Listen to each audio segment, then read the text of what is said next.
How's everybody doing today? So I wanted to make a quick video.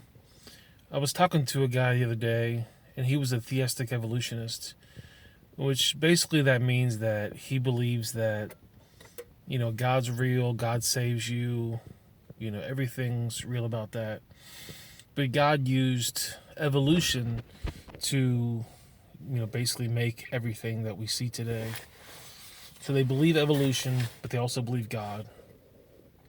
And he said that he doesn't understand why me loving science so much. I'm so against evolution.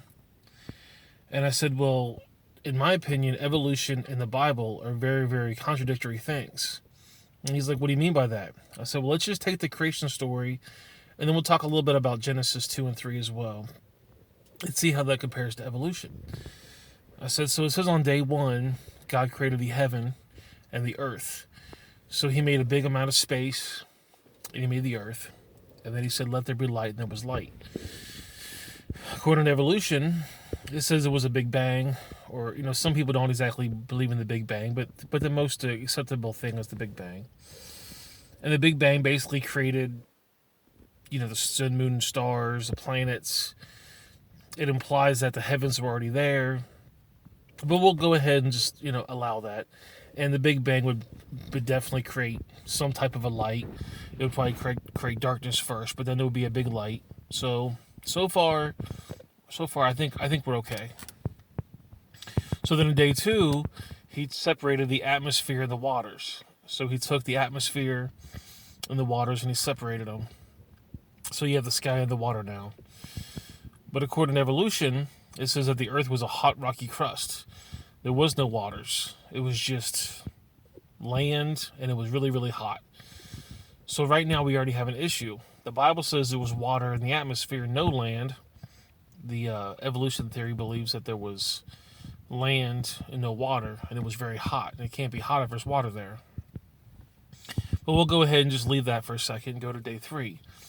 So day three, the dry land appeared, and plants showed up. So evolution says that the land was already here, there was no water, so there was already land and the waters appeared. And the Bible says that there was water and the land appeared. So that's already another contradiction. And then it said there was plants, and it was fully formed plants. But maybe, possibly, what the Bible meant was there was single-celled organisms that were plants.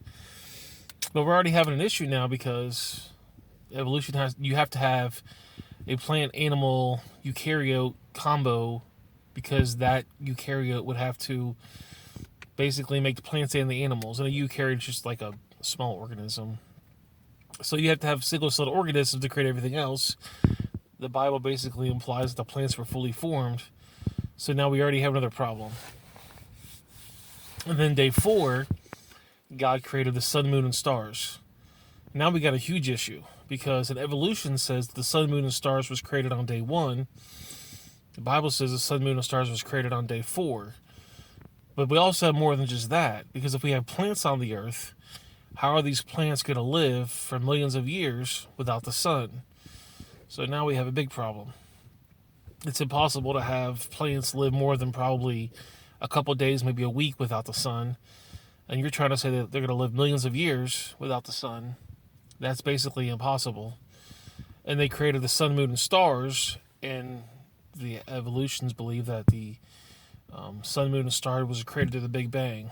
And a lot of people will argue, well, evolution just kind of starts when the first organism was here. But even if we believe that, the Bible says that the plants were already fully formed. They weren't single-celled organisms. I mean, there was probably single-celled organisms, but plants were already formed.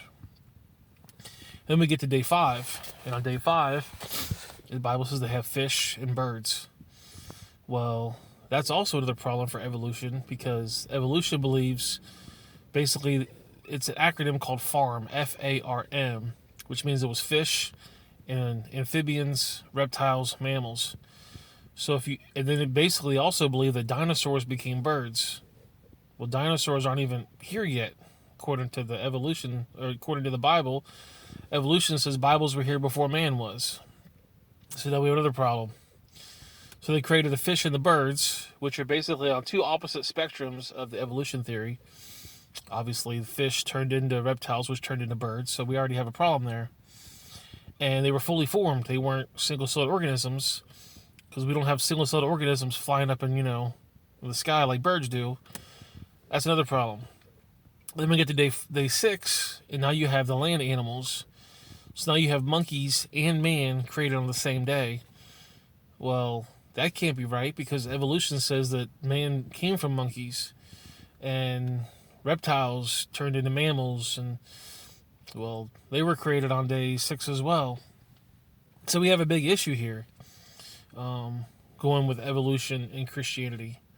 And then it says later on that nothing died until Adam sinned.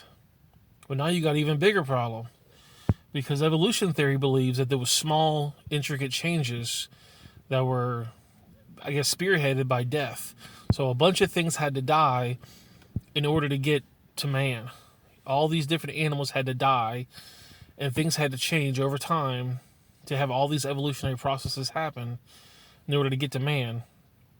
And the Bible says that nothing died until Adam sinned. So all the animals were already here, all the plants were already here before Adam sinned, and his death caused the other animals to die as well, because nothing died until Adam sinned.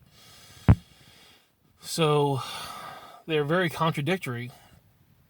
And if you want to say that, well, I believe everything after Genesis 11, now we get another problem, because Jesus quoted the Bible, and he said, "Have you not heard that God who made them in the beginning made them male and female?" That's in, I think, Matthew. In Mark it says, "Have you not heard that he created a male and female in the beginning of the creation?" So Jesus is saying the beginning of the creation is when Adam and Eve was born. And evolution says man wasn't here until further on in the creation. Then you have another problem. Exodus 20. God takes his finger and writes on a rock. And he says, you're going to work 6 days and you're going to rest on the 7th, because God created heaven, the earth, the sea, and all that in them is in 6 days. So God's writing on a rock, and he's saying, I created everything. The sun, moon, and stars, the plants, the animals, the waters, everything in the waters, the sky, the earth, everything in the space. I created everything in 6 days. So now God's saying he did it in 6 days. Jesus is saying Adam and Eve was the beginning of the creation. And the creation story basically teaches something different than evolution. And so to say that Jesus is now lying, well, how can you trust him for your salvation? Now, I'm not saying that you can't believe in evolution and be saved, because you can. You can believe evolution and still be a saved Christian. I'm not saying that. I'm just saying that there's a contradictory with saying that you believe evolution and you believe the Bible, when Jesus and God, depending on how you want to look at it, I think Jesus is God, but depending on how you want to look at it, both say that Adam and Eve was created at the beginning of creation, that the creation story is correct. And so the creation story goes against evolution. It's really hard to mix the two. And a lot of theologists, or a lot of the theistic evolutionists, believe in a theory called the day-age theory. And I'll try to put a link right up here so you guys can see it. I made a video on the day-age theory. And basically what that's saying is every day of creation is an age. So maybe it was millions of years, maybe it was a couple million years, but it was a set amount of time. And that's how they try to fit evolution into the Bible. So you have the day-age theory. And I also have a video called the gap theory, which I'm probably not going to post up there because it's not about really what this is about. But you can check that out as well. And the gap theory believes that in Genesis 1:1 and Genesis 1:2, there was a big gap in the middle of it. And that's how they fit evolution in there. Actually, I'll go ahead and put both of them in the video. They might not be there, exact time, but they'll be throughout the video. And then you guys can see basically what those say. But, it's kind of hard to have plants without the sun for millions of years. And then 2 days later was the pollinators. You have on day 5, you have the birds, which pollinate some plants, and on day 6 you have the bugs, which pollinate the plants. It's just really difficult to to mix the two, to evolution and creation. But you can believe in evolution and you can be a Christian. I'm not saying you can't. I'm just questioning whether you actually believe what Jesus said and what God said, which is basically quoting that the creation story is correct. So it's really up to you. I'm not trying to question your faith. I'm just saying it seems kind of weird to say you believe in both of them when they're very contradictory. Anyways, guys, that's the video. Make sure you like, subscribe, share, comment below, and I'll see you guys next time. Have yourself a great day. Bye-bye.